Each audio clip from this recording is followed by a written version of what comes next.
enkomo ne yade sua yesua efa tight ho na wotwe miensa atwamu yaka tight ho asem ana na wotwe mienu na wotwe miensa ye beka tight ho asem bosomi we nyina no ye de dosuko ewo tight emu na wotwe etwamu no yehunu se asofudie na sesa enti sa asofudie na sesa de a na ewo se ho hyehyeye no so esesa yesanso ehunu se asofudie na sesa na esesa eba no ede aniyeye ne esu a ewo apamdada no mu a ene bewura foforo no mu enti tight no eda so ye adwuma sede etie bia enenso ye trust na edi nkomo ne ye bisa se tight na eba ne gie mu mpo a se na ye yo no e say tight nti abeya de so nipa bebre ntimi nkwa asore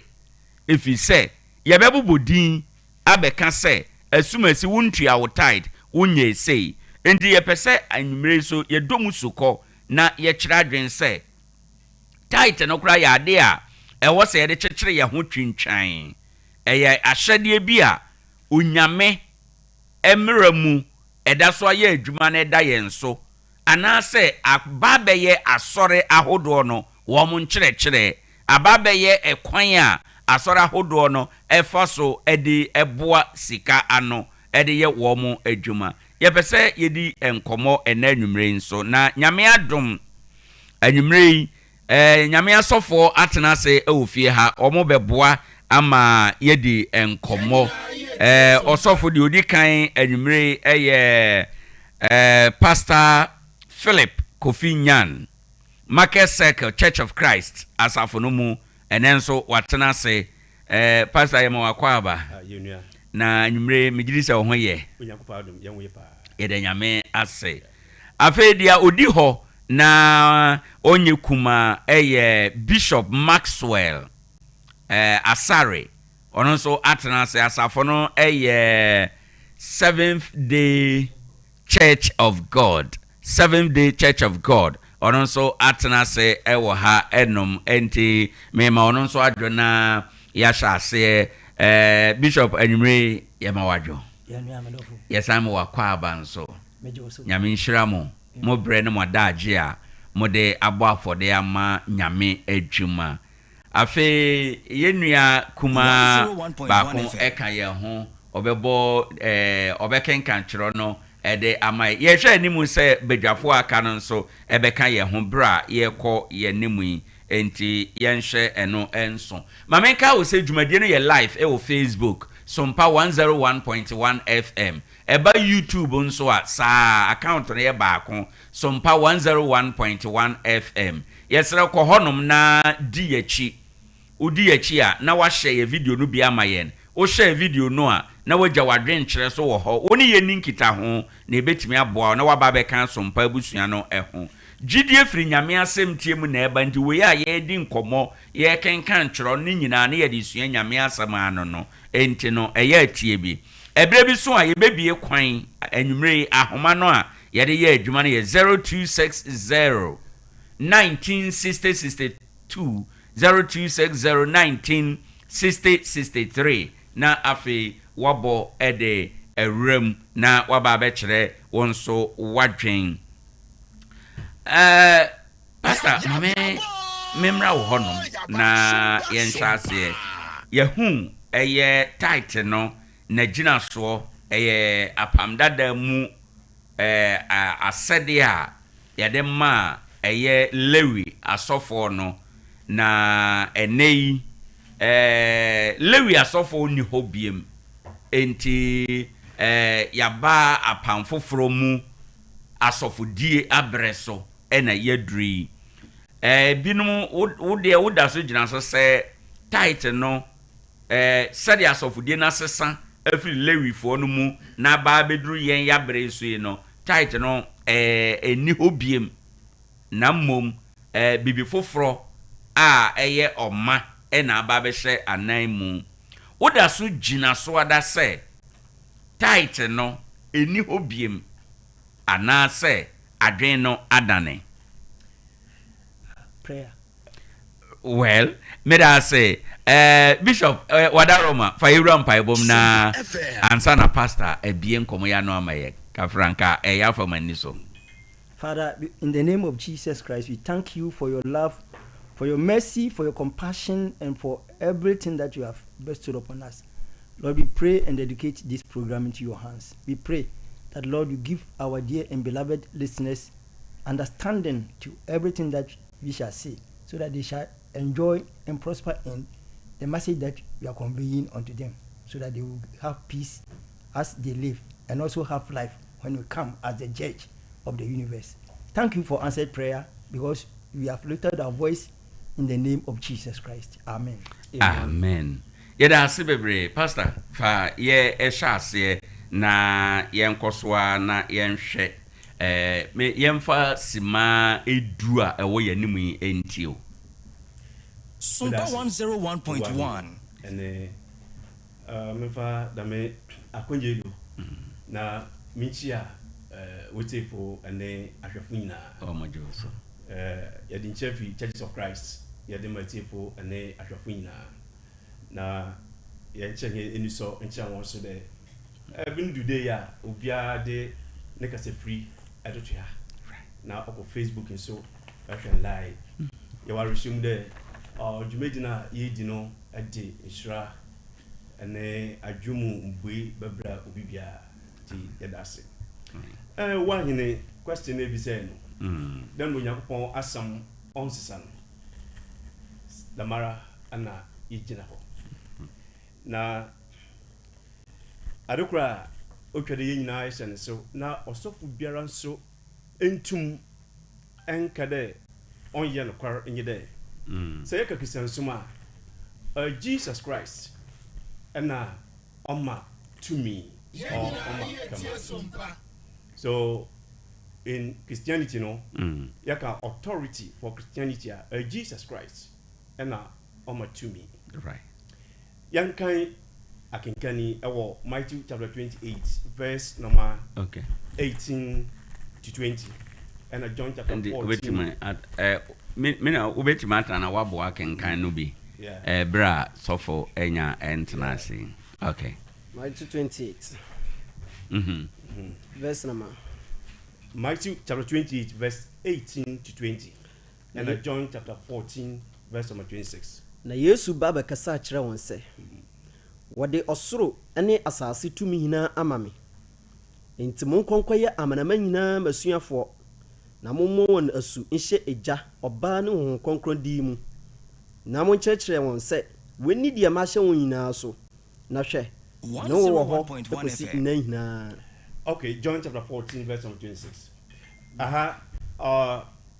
Kasebua na won kyerkyere won se mundi da ma hye mu nyina do Jesus Christ no kase, right. Wasole fi wufum olbeko Christianity elbeshase chapter 14 verse 26.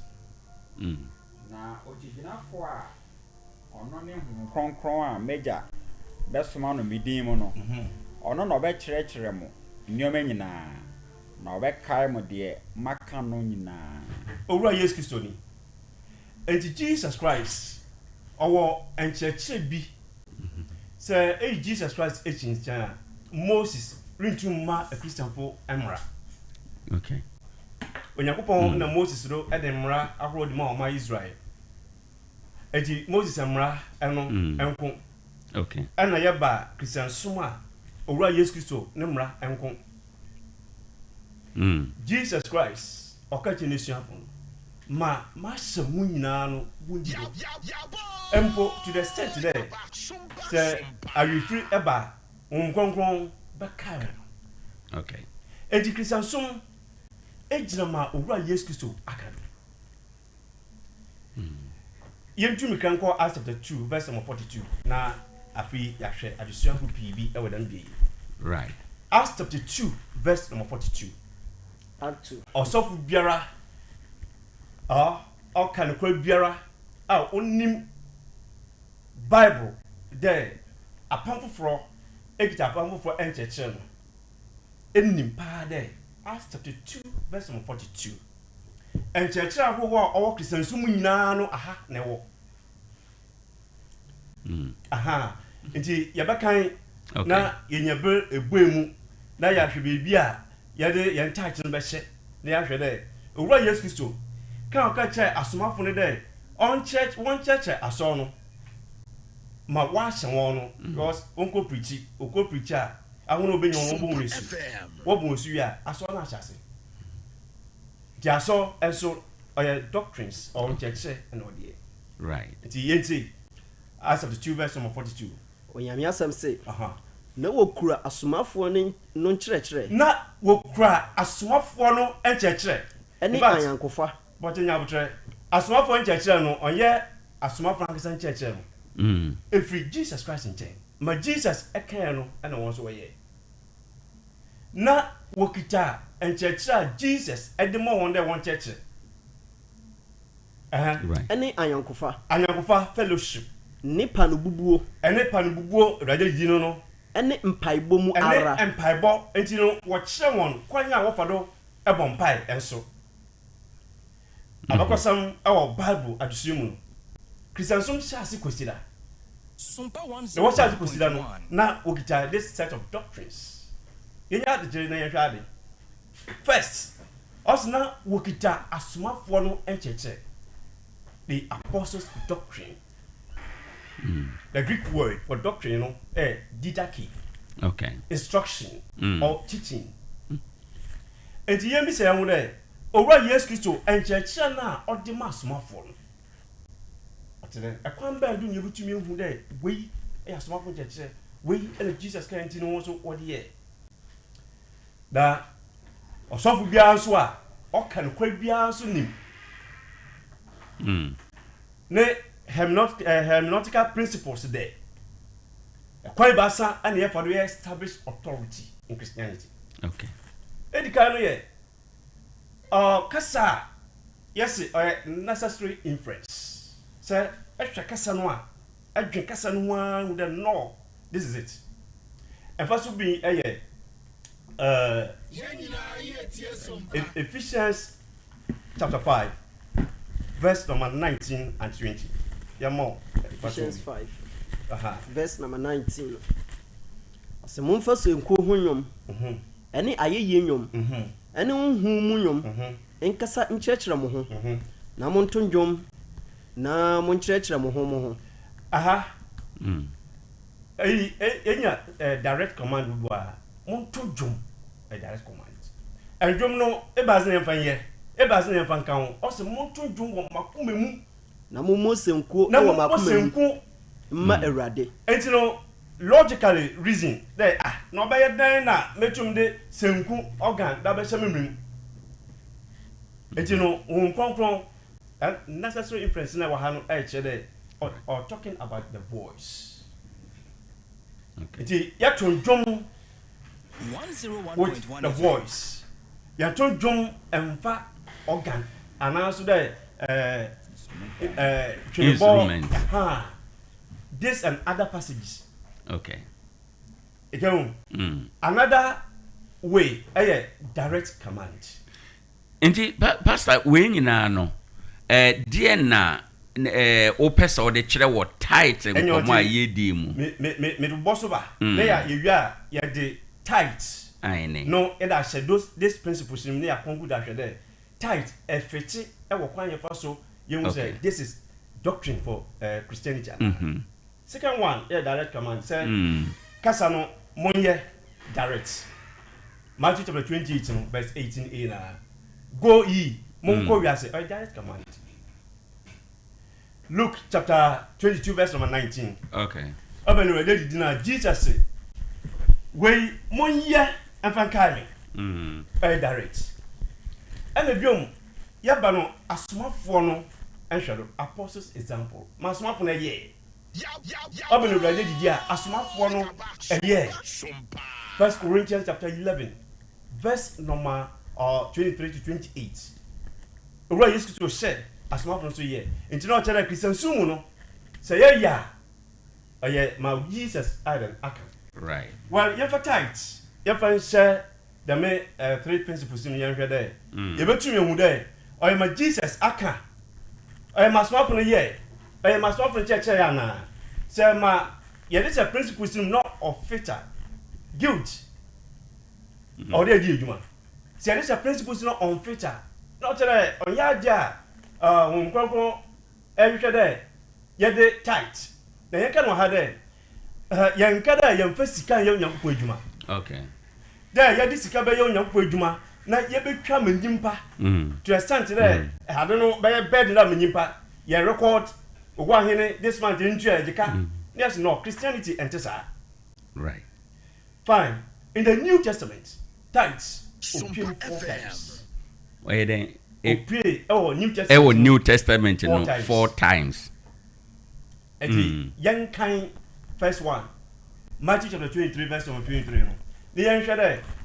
So with this principle of that necessary inference, this semua, you bonder or your command another command. In the impre 9 no a p New Testament di kind. Matthew chapter 23, verse 23. So muni mo atwerɛfoɔ ne farisifoɔ nyaatwomfoɔ sɛmu yi ɛmɛ ɛne nunum ɛne tɛtɛ ɛho ntutuso duduma na mu gya mmara mu deɛ ɛsomboɔ no. Okay.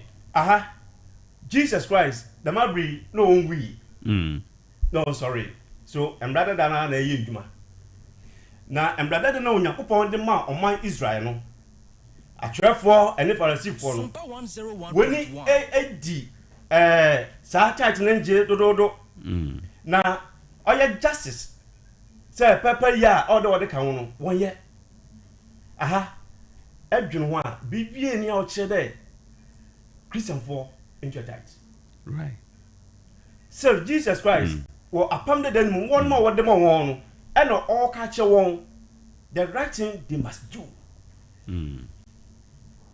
The first principle now is on faith. Second principle no you won't direct command biara woman there. Yentua. And the third principle by the apostles' example. You won't be there. Asmafo no Paul and Peter. And that's right. Asmafo mu biara echeche asor no there. Wonji ebupendu. Won make sure there. Mama biara wan fa ne jamba biara no. Won cho ni din. Sempo musubo no wu. Wa do ntua ya. Mama yesie no. This principles you know on fit baby. Okay. Right. But now, okay. Oh, but Bible no. Baby can New Testament no can say tight ye twam. But that's it. And only asama you kada. A kwan cry establish authority for Christianity no. But when say asam no e can necessary inference now logical reasons with enough evidence. Say, right. What you know but what evidence we say no asam we die. Ebi baako yes Hebrews 7 no oka you know right. Hebrews chapter 7 ma memwo that logical reasons no Hebrews chapter 7 verse 5 verse 11 and 12 and kan na ya ndwe ho ne ndwe conclusion. Okay.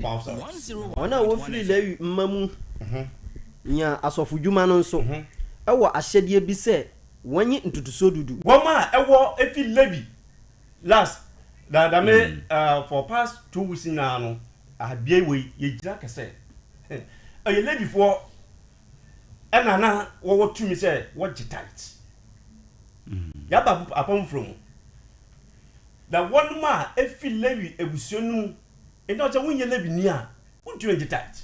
Okay. E dey ntia wontu menye tight say wonye Lewi ni a because according to Yankopɔn mmara no o say Lewi for I say mfasa wufi mudi ade na yeso Owoahene ebusuani mu no Owoahene nasefo wo bra asini obotumi di ontumi edi Yankopɔn ehye mu no saa na oye no na yaka Lewi for na asofudie no ye wo Lewi for ho ene ye wo high priest Aaron emba enje oye Levite for nyina na ye high priest enche so high priest nti asofudie na nkasa kra gu ahodo mu aho your high priest and you the Levitical priesthood so na okay high priest no we dwuma ni say once every year osofo e de boja ekọ holy of holies. Okay. Ekose one fache at more mine.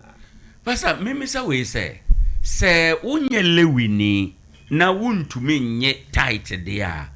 Unye lewini a ubetime di sofo. But that's it. I do pumpo in there. Chokonko ni mu New Testament. Why any oba shoko there. Onyankopon ese. Christians nyina ya sofo. New Testament mu. 1 Peter chapter 2 verse Christians nyina ye asofo. Yen kinda yenhwe. 1 Peter chapter 2 verse 9. Verse 9. So na mo de mo ye abusua a wayi won. Ahene asofokuo. Oman kronkron. Oman a wafa won aye ne dia. Yeah. Say monka de ofre mo no free esu mu ba han mu. A eye wanwan no mu no. Ahai hum kronkron na Peter do. E any Christians. Okay. Christians no work say. Na da me tell me Onyankopon e use dem a Israel. Enya da jeke Ezra chapter 19 verse 6. Time Onyankopon use dem a Israel. This time or them are Christians. Also or royal priesthood. Why obi a ko Onyankopon asam. Mo friend no sofo. Obi a o ko Onyankopon asam. Your friend no sofo. Na your friend is saying. Your friend evangelist. Evangelist. Ephesians chapter 4 verse 11. Right. Or your evangelist. Obi a ko Onyankopon asam ye reverend. Obi a ko Onyankopon asam ye bishop. Or your pastor. Right. But or your evangelist. Okay. Inti wrap it up on title no. Yeah. Ma yenhwe say wo de ogina say New Testament mu de. Yeah. Title tue ni ho. Ne nsha na mu ye den. Me da say. Erade pa, me sure the best akwa ba. Ye be kwa ba. Ye be hwo. Now, me wrap up no, na me can say kwana ye fodo na ye establish authority in Christianity mu. Say Jesus Christ ne sam ne tumi na di edwuma no. Sa kwan no ye fa so na say ye de tight atoto ho a tight engina New Testament mu. Say right. Kwan no ba ko ne say asomafo no omo je tight ana. Asomafo omo je tight. Okay. So you can say direct, you can say muntua asono yentua consider you giving we are bosumsa memes no obia fasika ye fa tight mpamra ebi wo ha ebi no se kura no tight no kura sorry bi kura wo ho a o ebirum tua ne day weekly kwase da bi okwa otua ebirum so tua no monthly ana chere se mi wa he consider misika minute for us you do e bahwe won asamaka se me 10% o se me 20% o onyo osofo ana church leadership and all there what the term edema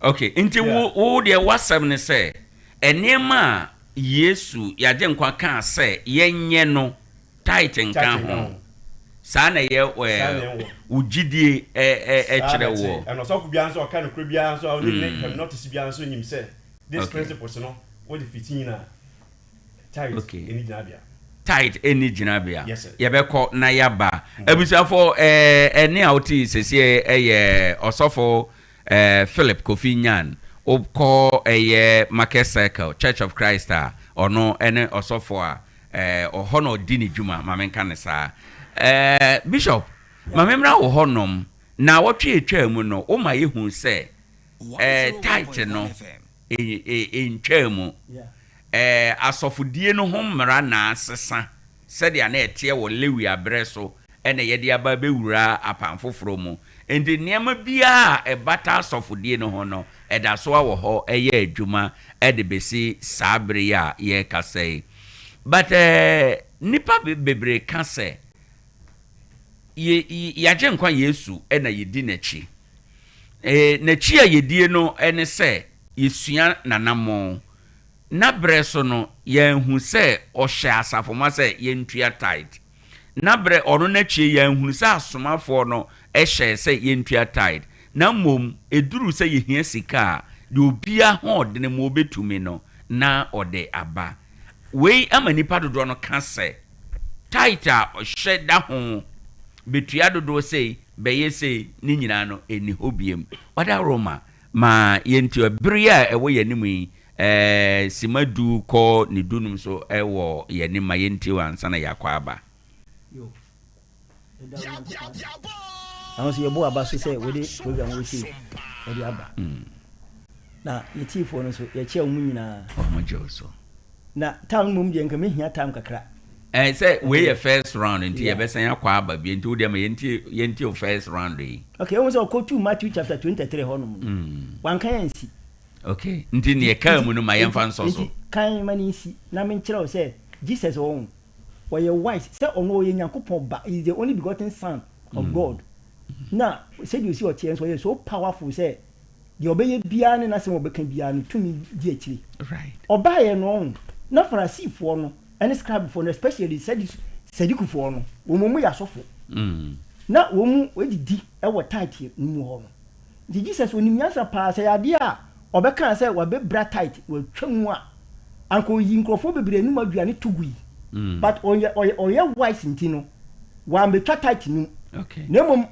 Pharisee for no mu hypocritical way na no mu di etua tight no ana obeka ho asem mu yi eme ani nunu ani ntete aburo kura ntete kura no a ye di ma enkokɔ kura no no mu yi so tight nunum ese wonim nunum eye yura ebi eye duro ani kura mu yi so tight na asam no mu anwodin ni tumi na ewo mu no a eye mercy judgment and of faith wo ma to atwene ano ka wo manim wo saade no o wie ye no se tight no so mama mu nya atwa Matthew 23 Matthew 23 verse number 23 no osimunie munwie mo atwerefo ne Pharisee mo atwerefo ne Pharisee fo nya atwomfo se muyi eme ani nunum ani tete ho ntutuso dudu ani tete kura so ho ntutuso dudu muyi ma na mugya mmra no mu de esombo no na mugya mmra no mu de esombo no de esombo no ye de en de wetia matters no ye de atemmu no mobro hunu ni judgment mercy and then faith na yei na aka esese moyo sa mercy judgment na faith na esese nka moye na munya ba kono nso na munya ba kono nso ba kono ma munya no ye de en ba kono ye de wo he type pain won so odi nka say na muyi emme one verse no say muyi emme ani nunum ani ntete so dudu so ani na esese na magya asem mu ahoden wo mu na eye justice wo mu atentene na munyai ba kono so na munyai ba kono so ba kono all can ye tight there's a tight no so mamu munyai tua wo mu tua e dey na ma dream said ya na all can ye tight say who can rest na baby a wo sha say a all can ba no tight ho asem na all can tight ho asem na all can and what dey no abebo to say na munyai ba kono so there's a tight no no ka say mamu munyai no so tua ahai no na o kasa kire hwan mo o kasa kire Pharisee fo no nti o kasa kire Pharisee fo nti Pharisee fo no mfa mebo a wo dey won ka ho me nka ho sana ye interpret Bible Yesu kasem no immediate audience no aye Pharisee fo no and scribes no all ka woman right and we here no kasem no dia ato so nti sa first clause no ka say atemwo mobrohunu ani Gyedie no o ka tire Pharisee fo nti yanso yankoye injustice mama ye nya faith bia wonu mama ye nya mercy ana audience ye but ekodi maye a ye di na chi no say Jesus oye ye na chi di fo onu master no oye Jew ni o he came as a Jew right and ye di onu na chi as our master enti je onu be kan ye di adwuma you say last week me catch you say tight no anya ni origin ni Moses pensu me kira origin no if you make it no time aine and as ade en sha say eye adwuma now one of the verses are eya omu quote on ade kire say tight abolished ye twam no sa Hebrews chapter 7 on verse 12 no hona one of the verses Hebrews chapter 7 verse 12 saying or see English Bible no say for the priesthood being changed there is a need of necessity of a change also in the law. Say in English Bible. As of die na ya sesa no nti. O si mo kan twi ni ti. O si na se wasachira asofudie no a. O si enti si asesa asofudie no a. Etwa se wasachira ehomra no so. Ese se yesesa emra ehomra no so. So say na Hebrews chapter chapter 7 verse 12 ne kan enti wo mo lift verse no out of context. Just already na kase wonya conscious bi say wonya din bi e bia na sori nche say tight twam. Bishop my me say we answer na what me ntwa wa no. O se ya asofodie no wasachira no de a etwa say ho mra no. Yes sir no. Yeah. Nti mra no ye de wo he na de wo he na yes sir. Okay. Mam bre na minchirim. Minchiraw. Ai chire yemu a wadaroma. Chi kasem no. Ya kase ye twa bibi mu a. Burofo no be kan say abolished. Okay. Ya cho New Testament no originally Greek kasem. Into the word abolished no. Greek ni ye katagio. A Strong's number 2673. That word is different from change. Okay. She ni beka se twam. And it's a Greek dictionary and lexicon of the New Testament words na. Femini no de ma katagio no. Or say entirely idle. Abolished na ochirimu no. Useless. Literally or figuratively abolished. Okay. Or seize or to destroy or to take away or to bring to nothing, to put away, to vanish, to make void. Sa word ni abolished. Okay. And when the tree ni beka say ye twam. But Hebrew writer no nipa no tro asem no. The nipa tro the Hebrew enuma no. Eno no ye hunu nipa kro tro ye. But ebi no de share Paul, say Paul ne tro ye. Say ye fa ne say Paul ne tro ya. Word na o use no ho no nye abolished. Because o use that word na strong word abolished na. And na bet my interpretation say ye twa asofudiem enti e ho mra no ye tight no so no ye twam. So and I say ye ka say ye twa ade bi mu so a even a criminal say emre bi a ya abolished no ye twam no obakwa ko fa say okodi sa mra no so. Okay. Enti enipa no tro Greek New Testament no when you see the word abolished when you see that word do you see the way and you see the word changed or say for the priesthood being changed nti say ya change there ye change original na ye gina no ye change the code there wo he and na me chirimu ba we dey nya abotre ma me pa abotre wo ho ye nko chi no be ka say wasakra dinum on ka say ye twam right wasi ya sakra dinum Greek no your friend say English Bible no use word changed. And Greek ni matati tame. A Strong's number 3346. And no chance say a different number from abolished. Enti eno no twi no beka say ya sacred no. Okay, so we call dictionary, and your ordinary dictionary. So we call dictionary of the New Testament words ni mo a. Meaning or the man ni or say to transfer, literally to transport, by implication to exchange, reflexively to change size or to carry over, to translate or to turn. Okay. And no the word changed. And to change in it say it means that as of no any type no and not just as of any type in term. But the old say onyankopon changing no. Change what changing ni say what transfer as of no by implication what carrying over reflexively as of no what changing no the size no and what translating as of mpanini no and what turning over to the original position na naka I Lewi for the no Eddie no enti sesa no kan dia ho and yenin kan yan hwe asofu pani no na ye Aaron and ono na no yesofu pani every year bia the day of atonement eso 10th Tishri and 10th Etanim edura no no kwa kwahye kunkrum bia ho akoye nyankom ade no enti ono ye Aaron wo yesofu pani okay enti sofu pani no o si o turning over ade ko original no enti original no le da he Hebrews chapter 5 verse 6 and verse 8. Hebrews chapter 5 verse 6 and then verse 8 to 10. Said you know can baby nso say. Was it baby nso or can say we are da osofupeni. Da we are da osofupeni. E ya prophecy so. I was Psalm 110 verse 4 and what the aba say no.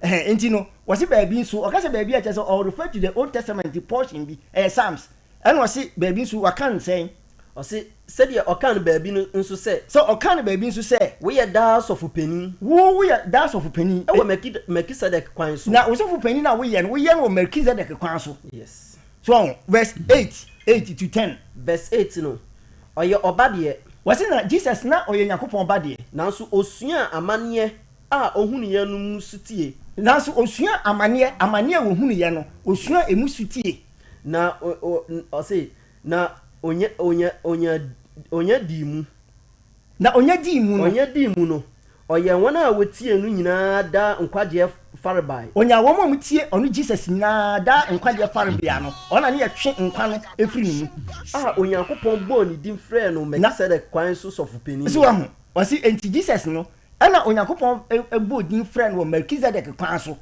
enti nka wɔyɛ asɔfo mpaninnie no a anka ɛda Aaron ɛne ne mma no ɛna wɔaba translate ade no wɔatɛn no over ɛde akɔma Melkisedek kwan so sɔfo panin no a ɛyɛ Jesus Christ no so on said the asɔfo panin no akɔda enti change no ɔka no change no ɛnyɛ abolish do ɛyɛ sɛ yɛ twa sɔfo diem ɛyɛ sɛ nka wontimi tena Ghana ha na wonka sɛ wobɛdi sɔfo wɔ ha enti asɔfo mpaninnie no wɔatɛn no Hebrews chapter 7 hɔ baabi akɔyɛ na kan verse 15 no Hebrews 7 15 verse 15 say na de ema asem no dead pepe wɔsi na asɛm na yɛ kan deɛ ma asɛm no dead na yɛ clear koraa ne sɛ ɔsɔfo foforɔ sɔre Melkisedek nsɛsoɔ so ɔsɔfo foforɔ bi sɔre ɛwɔ Melkisedek kwan so a wɔn fa honam ahyɛdeɛ mmara no so ɛno no ɔno ne sɔfodie no wode Mose mmara ne ade ne ba ho a ɛnyɛ yie koraa yɛmfa no mma ho koraa na mmom wɔnam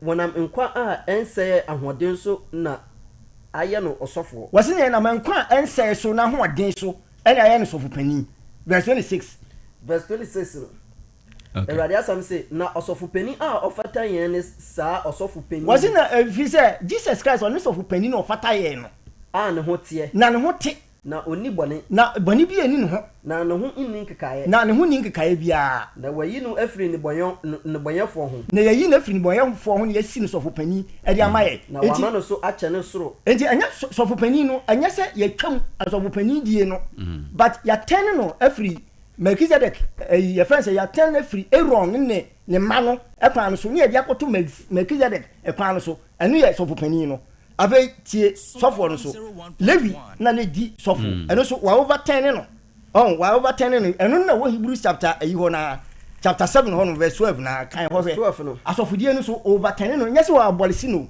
wɔtwam ɛsɛ nka wontimi nni sɔfo enti overturn no enti tɛne no ɔtɛne no ɛne sɛ nti sɛ wɔsakyerɛ ɔsɔfodie no a wɔsi enti ɛnyɛ sɛ wɔ abolisi asɔfodie no but ɔchange no ɔsakra no ɔtɛne no over etwa sɛ wɔsakyerɛ ɛho ɛsɛ sɛ yɛ sakra ɛho mmara no so enti asɔfodie no yɛsakra no sakra wɔsakra no ne sɛ wɔabolisi no but sakra wɔsakra no ne sɛ wɔyi afiri Levi abusuakuo no nkoa mu na ka Levifoɔ no nkoa no nkɔmu di asɔfoɔ ɛna wɔyi sa afiri wɔ mu nkoa mu ɛna ɔde ama Jesus Christ ne tribe na ɔwɔ mu no wɔn mu yɛ ɛdeɛ nkurɔfoɔ wɔn mu yɛ Juda Jesus ofiri Juda abusua mu enti ɔtransfer asɔfodie no ɛde ama Juda abusua no ɛna ne brothers no enti Isaka Zebulon no ɛne saa brothers no nyinaa Levifoɔ no koraa mpɔ nso koraa no a wɔgye afiri wɔn nsam koraa nso wɔn mu bi ɛka ho enti watɛn no de ama saa asɔfoɔ no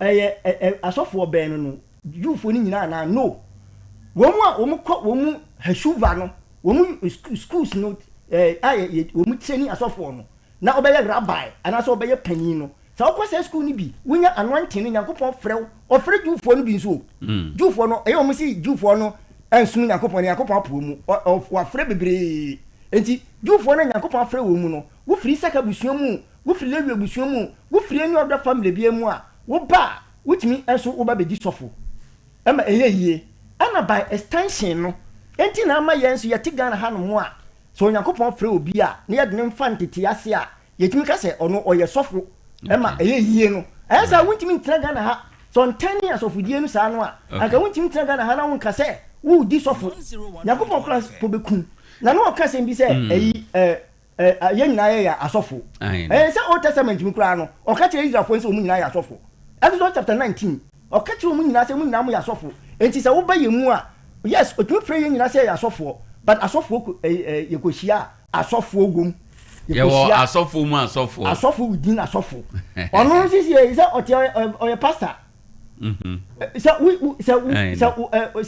asɔfodie no sɛ ɛnyɛ sɛ yesu aba bɛ translate ade no de aba ama yɛn nso yɛtumi di sɔfo a wontumi frɛ wo sɛ ɔyɛ pastor sɛ yɛyɛ brothers koraa ne yɛkɔkɔhyia a yɛwɔ senior brothers nso ɛwom saa na ade no te ɛbakyɛ ma melande kakra afei na meba tight no so tight nankasa nso ɔnso ɔba bɛsesam na hwɛ style ɔde bɛsesa yɛnhwɛ sɛdeɛ ɔsesaeɛ tight no ya yɛnhwɛ sɛdeɛ ɔsi ɔsesa ade mu no check ɛno no wɔ Hebrews chapter 7 hɔ nom a start free verse 4 no kenkan bra right na yɛn wrap up on tight no na yɛn san kɔmra ya asena mo hwɛ onipa yi a Egyapani Abraham maa no asɛdeɛ no so ntutuso dudu no so hwan asɛm no wɔka no Egyapani no yɛ hwan Eje Abraham okay Eje Abraham ɛna ɔno no ɔma Melchizedek ntutuso dudu it was about 400 years before Moses enti na yana meka sɛ tight no tua no ɛnyɛ Moses mmra o ɛstati about 400 years and sana prophet Moses eba ɛna ɔsi ɔka tight tua no ho asɛm sɛ deɛ ɔsi ɔka no mo hwɛ onipa yi a Egyapani Abraham man no asɛdeɛ no so ntutuso dudu wɔsi mo hwɛ Melchizedek a Egyapani father Abraham man ntutuso dudu no ɛso no na wɔn a wɔfiri Lewi mman mu no na wɔn a wɔfiri Lewi abusua no mu no enya asɔfodwuma no nso 400 years later no a wɔn baeɛ no benya asɔfodwuma no ɛwɔ ahyɛdeɛ bi sɛ wɔnye ntutuso dudu Nyankopɔn ma wɔn ahyɛdeɛ bi sɛ wɔn nye tight sɛdeɛ mmara no teɛ no ɛyɛ temporal law wɔn Lewifoɔ no ɛgye tight na kɔsi ebere bi wɔ ɔman no mu ɛwɔ ɔman no Lewifoɔ no gye tight na kɔsi bere bi okay na wadane no dia ma obi ɔba bɛyɛ sɔfo biara ɛnyɛ so wɔtwam but ɔtane no ɛne sɛ ɛne sɛ wɔnuanom a wɔn so wɔfiri Abraham asene mu no wɔn mu nuanom na wɔn firi Abraham asene mu no yes nanso wɔn hɔ na wɔn gye tight no yes nanso deɛ n'abusua mfiri wɔn mu no nanso n'abusua mfiri Lewifoɔ no mu no agye Abraham hɔ ntutuso dudu wɔgye Abraham hɔ ntutuso dudu hwania Melchizedek Melchizedek wɔnyɛ Lewini o but ɔgye tight ɛna ɔrefer sɛ Melchizedek koraa na ɔnyɛ Abraham aseni no ɔgye ntutuso dudu na sɛ wonyɛ Abraham aseni wonyɛ Lewini koraa mpo a wotumi gye tight no because originally no saa na Nyankopɔn hyehyɛ no to aso na kɔ anim kakra na wode si we okan we na yɛ kwa na me time anka meka sapa yes please na ohyira deɛ ɔwɔ bɔhyɛ no wɔsi na ohyira deɛ ɔwɔ bɔhyɛ no nso akyinya biara nnim sɛ Abraham ohyira no wɔsi na akyinya biara nnim sɛ deɛ ɔkyɛ no soɔ no na ohyira akumaa deɛ ɔkyɛn soɔ no na ohyira ketewa no enti Melchizedek ɔso kyɛn Abraham enti na ohyira agye Abraham no na ɛbra Abraham otua tat ne ama Melchizedek no ɔkyerɛ sɛ na Lewifoɔ no ɛne nkwala ne nyinaa no mu wɔ Abraham ase wɔn wɔ Abraham ho cause ne nya wɔ mu about 400 years and some wɔn ba enti no mu nyinaa hyɛ Abraham mu nti Abraham tua tat no he paid it on behalf of all the children na wɔn mu ɛwɔ ne mu no ɛna eduru Mose ni penso na ɔsɛlɛti Lewi abusua no ɛna wɔde mmara no ma wɔn temporary ekosi bra change no ɛbɛba na wɔde bɛma wɔn mu a wɔn mu ɛyɛ n'adwuma enti this time no wɔn mu gye tight no ɛyɛ wɔn mu dedicate wɔn mu de asi hɔ sɛ wɔn mu yɛ Nyankopɔn adwuma no ɛna etua tight no de ma wɔn mu wɔn ahyɛ da tu wɔn ho asi hɔ asi hɔ so wɔn bɛyɛ Nyankopɔn adwuma ɛno no kyerɛ sɛn sɛ ɔyɛ Nyankopɔn adwuma no wa dedicate ne ho de asi hɔ ɛdeɛ na kyerɛ sɛ obi a dedicate ne ho kyerɛ mu ma yɛn hwɛ adeɛ yɛka sɛ obi a dedicate ne ho a ɛkyerɛ sɛn o kyerɛ sɛ ɔde ne brɛ na da agyeɛ ɛne na yi biara a wɔ biara no ɛde ama Nyankopɔn sɛ ɔbɛyɛ Nyankopɔn adwuma nti for example sɛ ɔyɛ n'ade sɛ ɔbɛyɛ Nyankopɔn adwuma a ɔnyɛ adwuma foforɔ bi aka Nyankopɔn adwuma no dabi ɛnyɛ bɔne sɛ wobɛyɛ adwuma na wobɛyɛ adwuma foforɔ bi aka na meka me bisa sɛ mepɛ sɛ yɛte dedication no ase ɛda me bisa saa no na sɛ nipa no wagye ne ho asi hɔ sɛ ne brɛ 24/7 ɔde yɛ sɔfo dwuma nko a ɛne yɛka sɛ wagye ne ho asi hɔ wadedicate ne ho de ama wadedicate ne ho ɛno na otumi gye tight otumi gye tight no na nea wan dedicate ne ho sɛ de awokan ɔno gye tight na enye yi ana sɛ yɛ wasɔfo bebree hɔ no a ɔmo yɛ ɔmo ankasa ɔmo adwuma ɔmo nyi tight ɔyɛ adwuma obi kura yɛ adwuma tua tight ono sofo no ye adwuma wɔyɛ adwuma kora tua tight ba onye tight mfira asɔre ma no ho dabi endi na bible no nchichemu wo mu ana ade no sofo bi beka say meje tight sofo bi zo beka say menye tight ɛno no sɛ woyi tight paying na free hɔ no ɛna ɛnyɛ so ba sɛ tight paying no ɛwɔ hɔ de a ɛne aso no mpanimfo na tena se yɛyɛ nhyehyɛeɛ no sɛ yɛbɛyɛ ni sɛ yɛbɛyɛ ni sɛ sadeɛ bi wɔ hɔ a yɛgye tight na yɛyɛ a ɛnyɛ a ɛno ho asɛm de sɛ yɛhwɛ no yɛka te sɛ tight no ebia te sɛ deɛ wokan tight no yɛnkɔfa buku nkɔtena hɔ sɛ yɛkɔtɔtɔrɔ bi din sɛ tight sɛ na ɛsɛ sɛ otua ne ade enipa no tight pay no kora mpo firi ɔno anakoma mu sɛ mfiri nakoma mu kora tight no ntua so enti yɛnkɔtɔtɔrɔ ade bia ɛna baabi nso a yɛgye tight no ɛde akɔ ne deɛ yɛde yɛ no so no ɛhɔ na hu hia sɛ yɛka ho asɛm bible sɛ mo dɔme a munni mahyɛdeɛ so enti sɛ yɛnhyɛ awurade de ma yɛde a eni sɔfo biara no anana dwena na ne nhyehyɛ mu sɛ ɔbɛka sɛ mepa megye tight mepa menye sɛ yɛnhyɛ awurade de ma yɛde a sɔfo biara ni saa discretion no ɛyɛ compulsory dabi I don't think say men ne wo nya dwene wo saa kwan no so enti obɛsɛ obɛtumi aka sɛ lewifoɔ no na wo mu nyinaa na wo mu gye tight na sɛ lewi asɔfoɔ no ne ya kenkan de kyerɛ sɛ na ɔmo na gye tight no ati sɛ mmara bi Nyankopɔn ahyehyɛ de ato hɔ no sɛ ne yɛnyɛ no okay so enti mmara yɛ da hɔ no but ɛnyɛ compulsory na nyɛ chinchina sɛ chinchina sɛ ɔkɔgye tight na sɛ nipa no ntimi nyɛ Nyankopɔn adwuma no a so wonyini sɛ no ntina ama binom ka sɛ tight na atwa mu yi because sɛ nyame na ahyɛ atorɔ sɛ yɛ mmara a yɛmu nyame mmara so dabi sɛ woyɛ firi hɔ no ɛna gye sɛ wobu Nyankopɔn mmara no so sɛ woka sɛ tight na yɛ abolish sɛ nyame sɛ yɛngye de a woanye a wabu nyame mmara so sɛ woanyɛ ho adwuma ɛdɛ na akɔgye me ɔse sɛ nyame sɛ yɛnye tight no de a woanye a wabu nyame mmara ɛna meka sɛ woanyɛ adwuma no a woyɛ da agye woanyɛ adwuma sɛ woanyɛ sɔfo dwuma no sɛ wontumi nye aine sɛ wonyɛ sɔfo a wontumi nye okay enti ɛwɔ hɔ ma asɔfo enti wɔn mo yɛ asɔfo na wo ka sɛ binom enye no ɛhɔ na ama me bisa questions we nyinaa ɛna me kyerɛ mu sɛ ɛnyɛ nipa ni nyinaa na wo mu a dedicate wo mu ka ni nyinaa de ama sɔfo dwuma no right enti ebi ɔyɛ na dwuma ɛna ɔde sɔfo dwuma no yɛ part time ɛde ka ho okay ɛna ɔno adi saa de sɛ nka Nyankopɔn sɛ mintua tight no ba me kra mɛyɛ dwuma na matua tight ba ɔno ɔnje we nya bɔni bia Nyankopɔn bɛbu no fo meda ase ma me nkɔ na me nsan emra waka asɛm bi sɛ kwan a yɛfa so a yɛgye no ɛnsɛ sɛ yɛtwetwe ɛna asɛm wɔ ho a yɛka nti mɛsɛn aba na yɛabɛfa afiri hɔnom na yɛde yɛde nkɔmmɔ pastor ma mentie menim nea wafa afiri bishop deɛ no mu a wopɛ sɛ wo san de yɛ nkɔmmɔdie bio ma yɛhu no still wɔ Hebrews chapter 7 mengyina ha nkan na mengyina the Church of Christ in Bia so gyina ɔbɛka okay the wa abolish ɛkwan a yɛfa do yɛsom Nyankopɔn Hebrews chapter 7 no ɛka change okay yes change ɔno ana yɛka change no na ɔkyerɛ mu no na change no ade yɛka mu a ɛnyɛ change mba wode ma yɛnwie na yɛntie na ansa na yɛhu ne yɛbɛka nti wode wobɛtumi ayɛ notes apam dadan mu lebifoɔ adwuma ɔmo yɛ no ɛyɛ bi ne yɛyɛ yo okay na ɔmo yɛ den ɛna nɛ nso no mo yɛ den ɔmo no gyina afɔrebɔ ahorow a okay Onyankopɔn de mo ma Israel no ɔmo adwuma ne sɛ 24/7 ɔmo make sure sɛ afɔrebɔ no ɛbɛkɔ so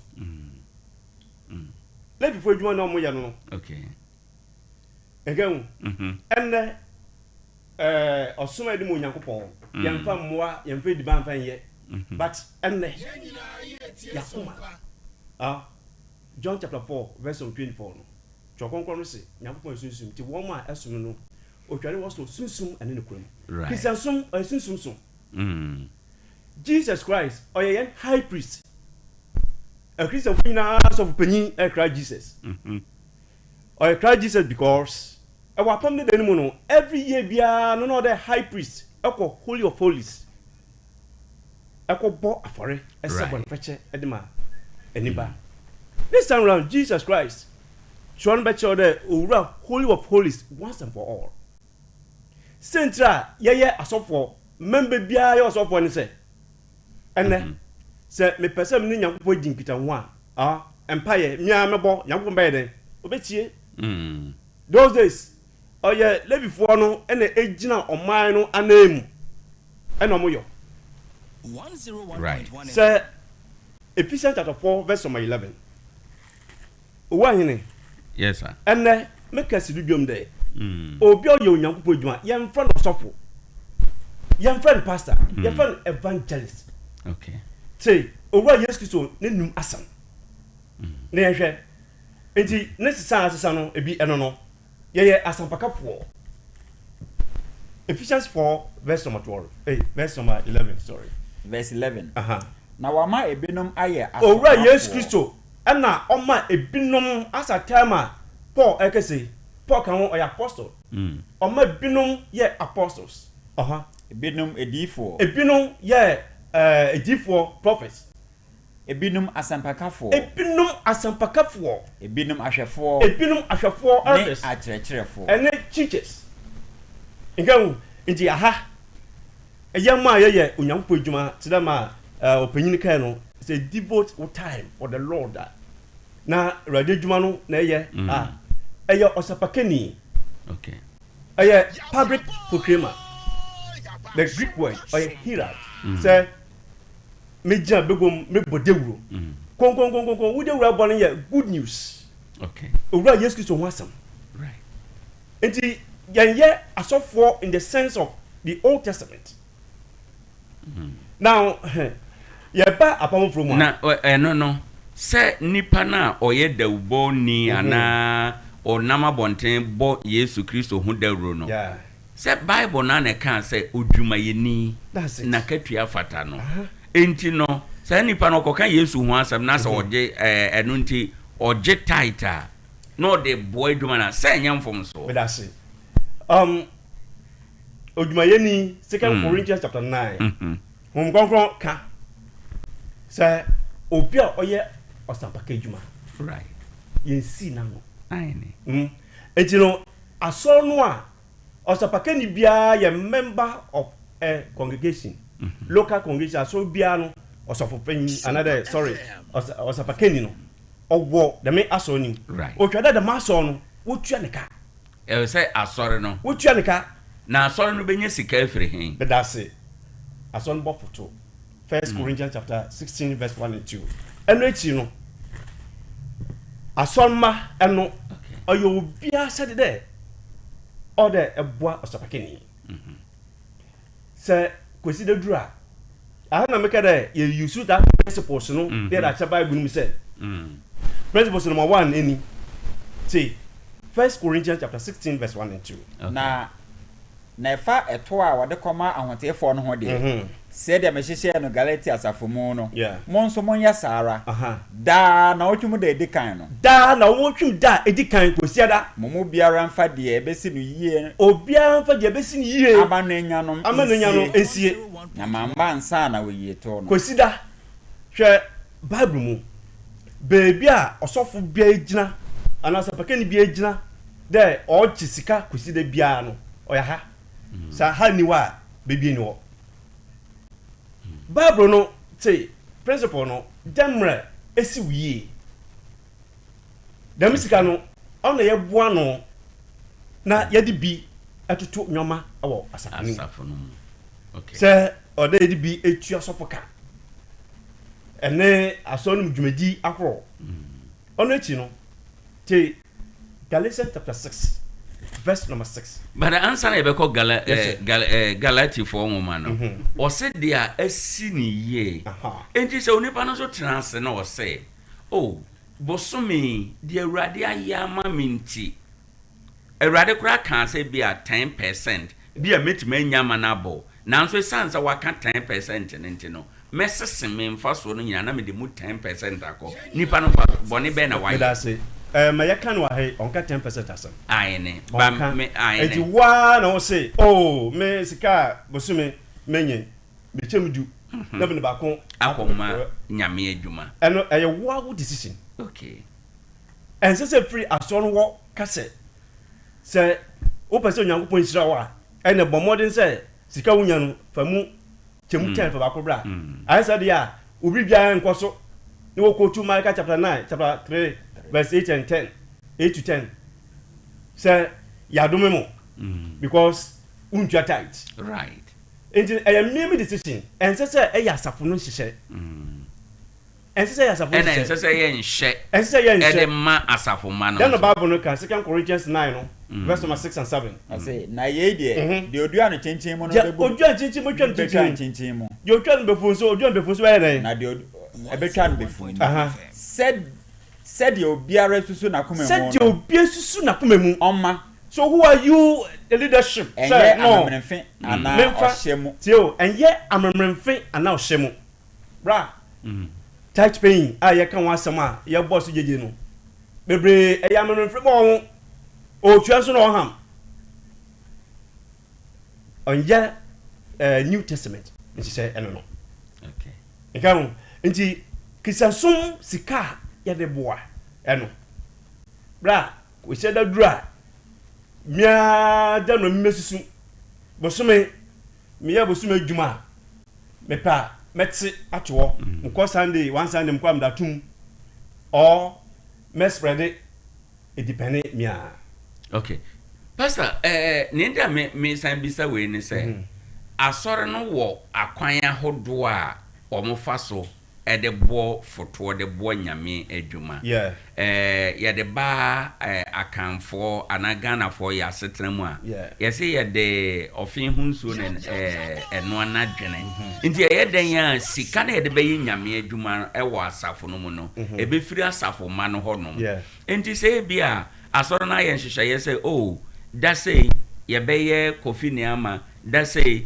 ana bosumi bia no obi antua we set tight bosumi bia no obi anye sei ene ne keka ho a ye yes ade na ya yemfom so eno no de ne twese to nyame mra me da say ebra Jesus Christ kra kwa so de mo na nkofo no omo ton nyame kra no mo ye gwa omo pedededede o tribelet aine e gwa omo pedededede right say ye de enwoma ekọ asolfi koton say ye de pesika ayrade adwuma so yanhwe say apamfo from mu ye won jinsu bi asana dabi problem o wan say o se ye cheche nwanom no na ye ti asese onyankopon esira ye bibia mo bia awurade dia enti say onyankopon ehia bia ense say me den bra asafuna say Acts chapter 2 verse number 40 chapter 4 verse number 34 32 to 34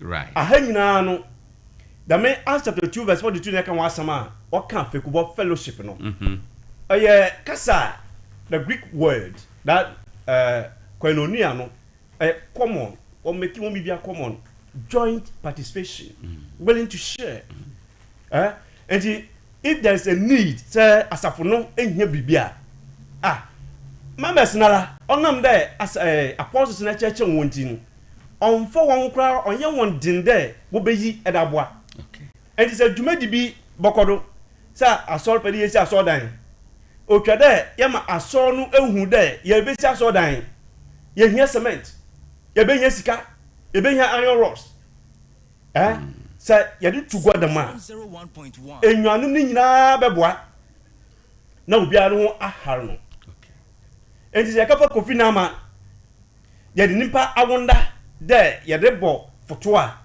onja bible ya kafa harvest Owoahene me sabe me ntibrofo me chiche wuntam ya ka harvest pa dia me de nkan minim say first year question ya say weju ebro na aba na wa de okotwa aso de mo no e de ba dia nya edu enwo kwa okokotwa no right nkan owura Yesu Kristo ebro kwa aso de mo na nkofo eton nyama no okay oye den opamo mo enti na o rape apo na mati bishop ansana yakọ afrefo no wo apam foforo mu no sika ye de bo awurade adwuma ye mfra no tight okay sika de bo awurade adwuma enti no edin no ye problem no ye edin tight no edin tight na yes ye de shememes no ye de ene nhye na ewo no eno na ye ohawma so osapake ni bia ka dey ade no ye nhye de ya why dey you use that term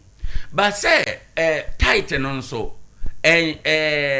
obia tua no sadia na hoden etie se nipa no ni sika mu no se ni sika ye ni dwetre ye 10 cedis ana ne mfaso ye 10 cedis 10 cedis no mu no obeyi eye tight no 10% na free obi sika ye 50 cedis 50 cedis no mu enti eye de nipa no na hoden mu enyo enti na ye chese saka san kwan sese eba ensese eba ye ban Christianity man because say Jew ni ejina ha Jew ni jahan ka tight aka fa 200 Ghana bakara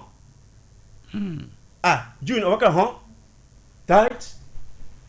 When you talk of tight, it's not money. Okay. And you know tight biblical term. Okay. Or Bible mu kasa mu. The woman say apam da dano na woman. A bapom from one. So, what the tight? At the tight is some at the age, meaning that a place that grace of young upon a dema, a biasina, Yaka Jesus Christ wants some all limited. Okay. Christianity only limit, right? Every show young upon a day show what? Some from Missika and from moi a radiuma. And him let do a yet tight in a yet yagu. Well, sir, what can Acts chapter 17, verse 30 and 31? Onyankopon asam say, "Ebedodu ana munnim de oye den obunini guso." Na afi de o hye enipa awom bia nyina de musa che waje. Enti no enkwaje ni ade ehia. De akowesi nsa akọ na afi wo hu de o se wo sesa wadwen. Baba sa obetima ge tight 20 nkwaje bebo obi. Hwe sania asofo eji tintima ewo daka se hu I say Nyankopon se wado Nyankopon kan no eye bone ene se osoforo na eye bone na nya asoreba na onu tua no ero Yesu to kada se nyifrani wo we odi nyifrani akira wo nyina gogwa mrem. Okay. Indi sofo na ni afira asoroma ni afira sanu Jesus Christ kai me da se mame nkomra ewo ha eno bishop mame memra honom na bonnet tofa ma na yema afrefo no so ekwan. Okay. Me start with him kura. O say how pa e wo mu ye. Chapter 16 hono ko kuti verse 1 and 2. Hwe on style kan kan asem. O say kan mo enti. First Corinthians. Efa etuo what they come on ka se kwan mo fa so mu nya sika ewo asafunu mu. We didn't can be a question be said, so be educating we so obey Yankopon Jumanoa. Come back never pass obey Scadia Chuanka. And Coco to service we. Efa etuo what they come here for no dear. Tio, assembly see a combi see our Jerusalem would be there. And upon no time, no. Umuyan say, Bubo churches in Namani and Umuyan say, Umubaji jijin to bois, no media quack of bois a here for no a word Jerusalem. Yeah, come a bahon. Na resta no ka asem no wan ka say du kwasi ada mfa nkwa so de aso dem koma sofu da bi kan verse ni wasina efa etuo wode kama ahiafo ho de wasina efa etuo no ayede koma ahiafo no mu Jerusalem no sadia mesisia no Galatia asafo mu sadia mesisia no Galatia asafo mu monso monyo no sara monso monya ne saa da na wotwemu da edi kan no da na wotwemu da edi kan no mu biala emfa de ebesi no yie amano anya no nsie mu bianfa de ebesi ni yie amenenya no onfansie na mama ansana wayitu onfanko asori dem enkonko masofo no wose wankasa na wuyi eto no wankasa fasie na Paul amansa na wayitu no wankasa yi nkwasi ada no na wotumu de dinka na fa kwa so dem edinya kwa fa so aye gadeska adi tu asofo no ka na o ka no Nyankopon na hihye tight ano no ansasa wa check tight na free will. Last week, me tell us any concurrently from the Old Testament now the BPA and Antibom the BPA New Testament. Me go to Yano, no Kaka Assembly said, me go to Malachi chapter 3 hono, verse 8 one day, but no say offering now hono, and yet a free will offering. Now a forbidden woman bono. A hon we shall cross now. ɔyɛ offering wo sɛ ɛno a adane ɛbaeɛ no a meka sɛ offering koraa ne gu ahodoɔ yɛwɔ bank offering yɛwɔ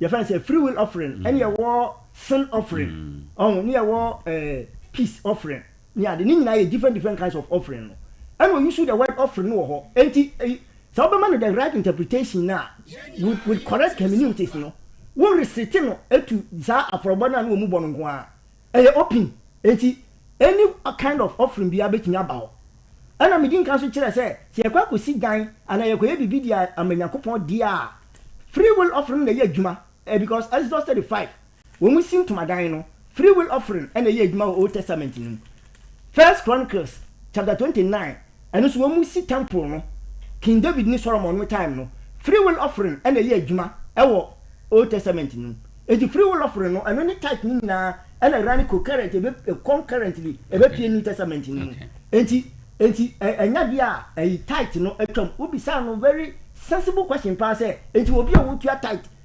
asɔfo na ɛka sɛ ontua tight na otua no ɔno onya nkwagye ana wɔsi nifrɛ ni nifrɛ ni kwan a ɔbɛkɔ akɔtɔ amenam na wɔhwɛ yi a na wokura na wokasa asɛm no na wɔwadi mpa wɔ amenam mu dadaw ebi kura na deɛ wo kyɛkyɛ kura na mfa kwan mu kura hwɛ Jesus Christ wo ka asɛm bi na yɛ me de sɛ even tight no kura na edipa ni tua no kura no efiri akoma mu ɛna etua sɛ ɛnyɛ nhyɛ wama percentage no eti ɛno mpo no wo firi akoma mu na wotua sɛ wo nya akoma pa wontua hwɛ Luke chapter 21 verse 4 verse 1 to 4 Luke 21 Bishop okay no wia na wama ya kwa ahoma no so ye wia na masen abewuram na ansa na yapon mate okay Luke 21 verse 1 Asenamon omanani so hunu adefo a wode won ayeyede rugu etua adaka no mu no etua bi wo ho no Jesus ne time no omu agege ena omu di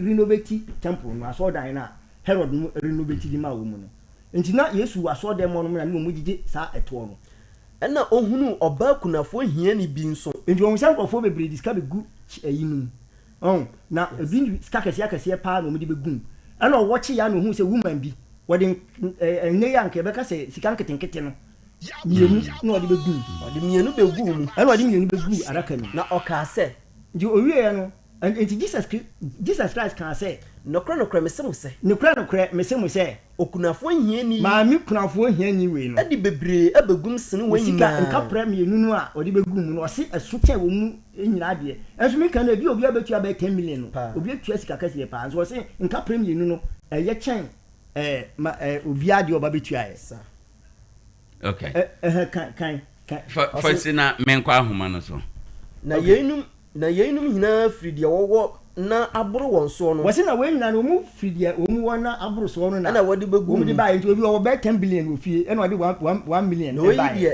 na maami we die ofiri ni hiam ede na asetena de a owo nyina na wode begu na owo nyina no ena wode begu ade no wa Jesus Christ wa stand open ade no obese ade na wo ye no efiri wakomum na wo ye tight no kra no 10% but senipa no ni tua no kra mfiri na komamu a ontua ni ye but akoma pa ana editua ana free will offering ade ye tu free will offering se ka se ye kwa kosi asodan ana project bi ba ne ye kwa koya free will offering no ne ye de tu dwa se project we ya ba o enti obi amwa na nipa no firi no ankasa na komamu me da se na ho adi betumi no de aba ye de abo adwuma no ma ye kwa ahoma no so Bishop chapter 16 wo de enye ho ne ekogina ekogigi ska me da se abusiafo ba bia ye di nkomo na duro ni nyame asofo me obia kyerɛ adwen wonso wo brɛ aso 0260196062 0260196063 o frɛ na nso waba so watua tight pen akoma bɛn na odi tua tight no na ugidie wɔ tight ho ɛyɛ de wɔ hia ma yentie o wonso ugidie yemfa ofreni a odi kan hello good evening Pacha, good evening. Udini baby al kasafi. Pacha, from Bridget. The kasafi of field. Me da say my into Auntie Bridget. Yo, you don't ask we reach a trial what they are bringing. Then this no. Okay. A Church of God is often. There, maybe my tight no ordinary sika. Ma mebe nso na the other neighbor bosom. Me peda ochire because me knew that tight no ya she te wa was yentia or ya she no there yetia nti peda ochire me. Yeda say eno de obeyiwa no yemfa obi foforo anwumre 0260196062 0260196063 ofre na waba na wabe bisa sama na abekere won so Gyedie. Good evening. Good evening. Udie ni baby akasafi. Wachafe me no am kasafi market circle. Me da say yentim free market circle.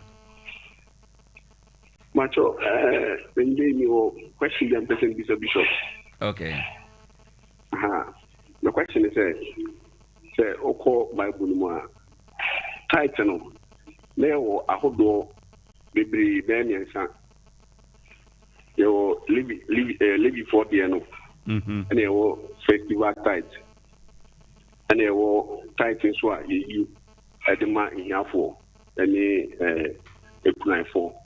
I think this is and that the end, Nana Umutia.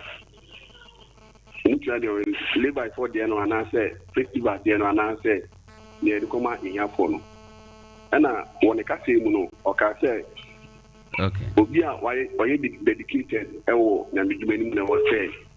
Oji so do and person be say aso ende aso for away now we dedicated essence for Peter any smartphone ana because on movie die no a oji tight o share chapter 20 verse 34 and 33-34 na Paul say neni ambro bia sika ana so po bia tade ni o bia no oji onanka sansa ene die nyae it person be say aso.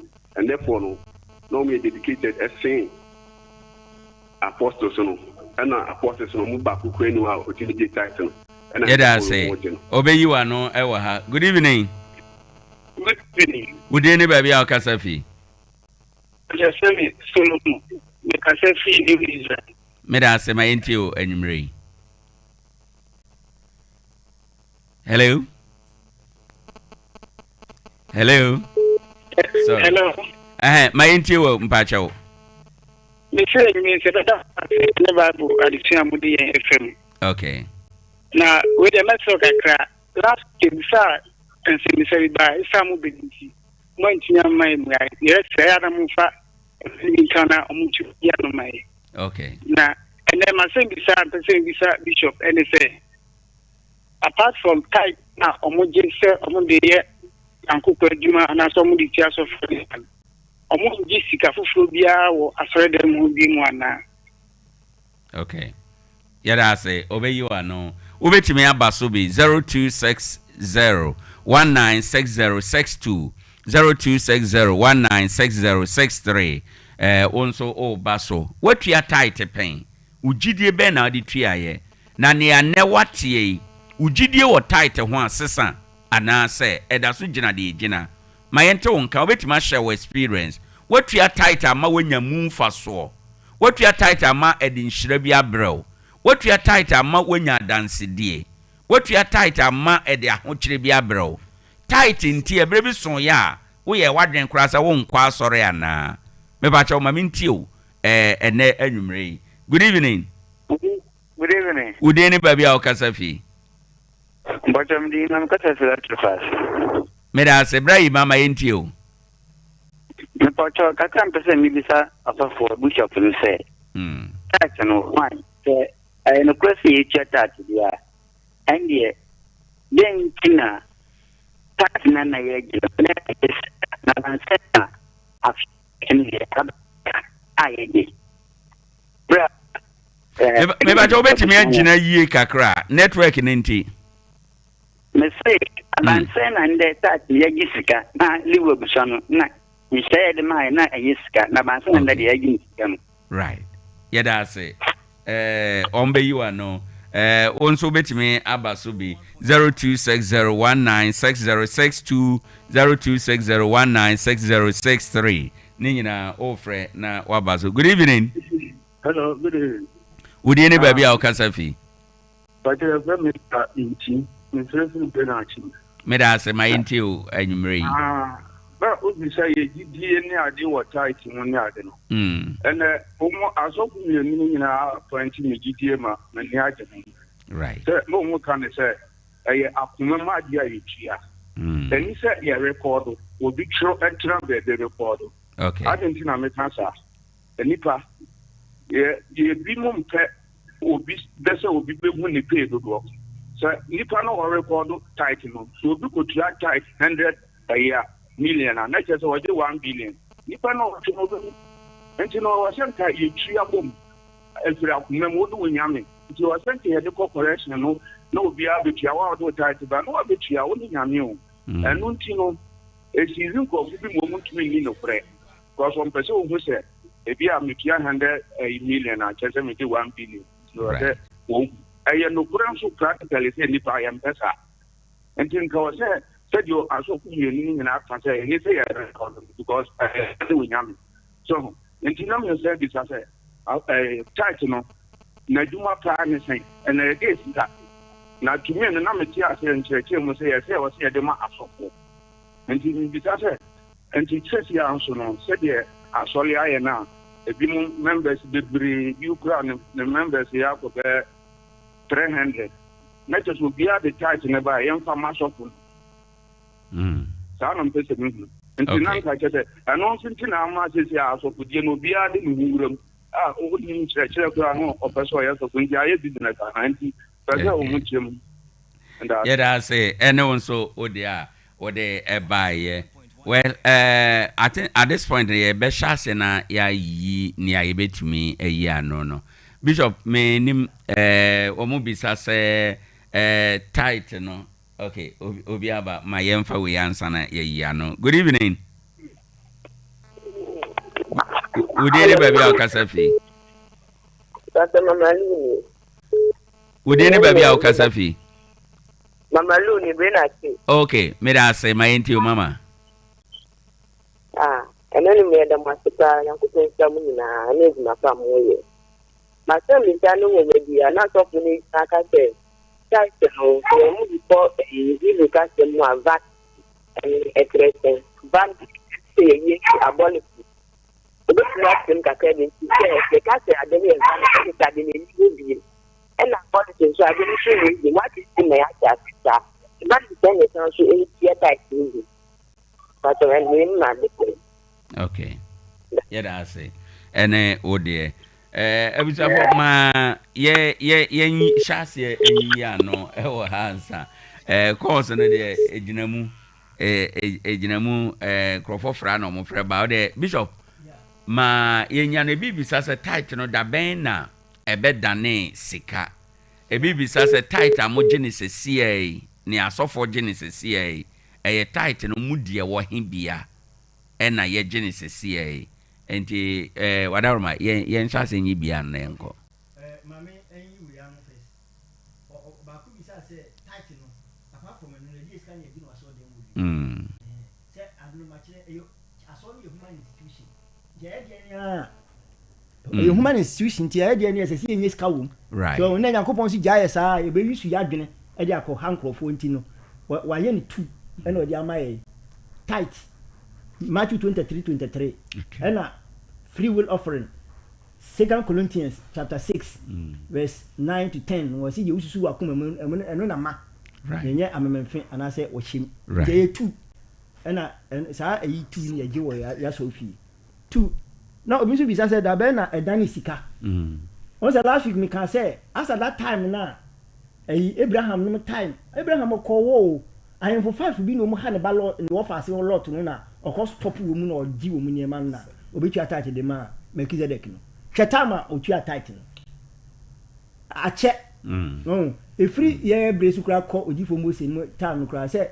We must say free Jesus called Abraham soon 2,000 years. What the idea can one bear 4,000 years ago. And as at that time, no woman means of trading a butter. And this I you can say butter, just say Fadia one bra. Now Mr. Yemi one me from out. And you could have body now with your beginner.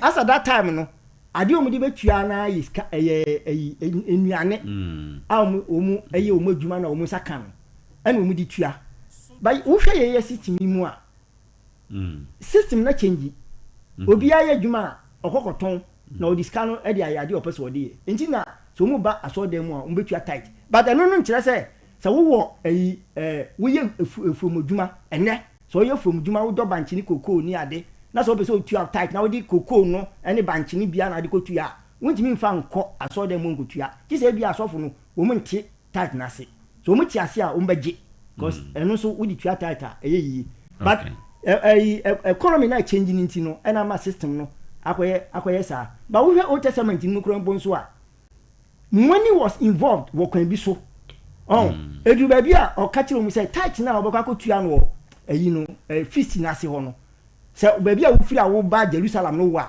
wutimi ton na wo tichiri ska no wo kwa na o de akotobi na money ya involved na ko say na money ya involved na ko nsu yama ya dwun mu mie se lewifo no ne asofo no enti brodier ene ye fan say ofum dwuma na no mu yenti no ye bre o mu aduane a na nantwie ni nwane ade nso wo mu saka bi na wo mu kum no mu di bi aduane di a enti wo mu atade se ye diska na ye de to enti baomis kwan bi so no na sika be wom okay enti se ne no economy na sesa menipa de sika na di tua tight na boni bi anim ana obi so bi sa se tight no emu di ahin na tua no because tight na ye 3 o ba ko no mu tua de ma lewi asofo no de atoso yenu no na omu boaboa no a no mu di ko feast Yankopon ka kire mu say 3 times a year, feast of Passover, feast of Pentecost, and the feast of shelters. Womu mepie won anim Jerusalem. Enti won bobo eskana no apart from the way yi dia ma sofo no. No was so bobo another title no. Wanu say 110 abe yi free wudi na kan. Na wodi akọ Jerusalem. Wodi aye, wodi atua ho ka akọ Jerusalem akọ di feast no. Wo kwa na ni asofo no akọcha mo title no. Eno so wo ho. Eno no ne ye ntua ma obi. Wa na wi na wodi akọ di feast no. All right. So nti se enne obi ti Israel memu ha. O ti Ghana memu ha no ye na dwe se obetua obebobwa sa title na no wodi akọ Alia akọ Israel. Ti se de nkemofo no every year bi omu come meka no a. Wontimi nkọ kan chene se twam. We are Christo nti etwam nti sa title na enya dwuma. Obi betima bobwa no wodi akọ Alia akọ Jerusalem. Ndi se dia ye tua na ya Sunday mu bosome bia na ye de wahi bia. Ye tua no asode bosome ne ye de ma lewifo no. Okay. Ana third one so no anu no mu tua no every 3 years. Wo mu tua wo mu de ma strangers orphans hiafo poor any ade no. Ana mu tua title no every 3 years bia no you title no ya begu abontere. Na sa oni san krofo ni nyina madi na mani age. Hiafo da ho we mu. Hiafo any orphans ni ade no ebi da ho wo wiase wo ye Ghana mayim enti so obi ye na dwene say wono wakan Old Testament na we say sa ne ma we ne wo Old Testament ni but ono no nya na dwene say etwom ono ni ncheche no nye etwom fo ni bi no ye na dwene say sa mara we entwam nti no ahiafo wa ha nti obegada sa tight no no de amahiafo a Nyankopon mu nfo say e Old Testament mu ade no akoye enti no ne amekwa kotua ne bosome wa Sunday no metimi di amma ohiani eno no ni ye da bobo bia no ye de ma ahiafo ndi asonde mo de ne de asonde bia se o de ko asonde that is it ansana wabwa fufura ne de ama ahiafo that is it sana no mu ye enti se wan ko fan say Old Testament ye twamu a and ye wutua eyi me da se me ende na fa wasama di awie ye soso tiawa na ye nko. Okay, dear, me can say. Yeah, adia, wo mu kase title twam ni ade no so no. Adia wo mu ye no so won say last week say na me kan ho asem say.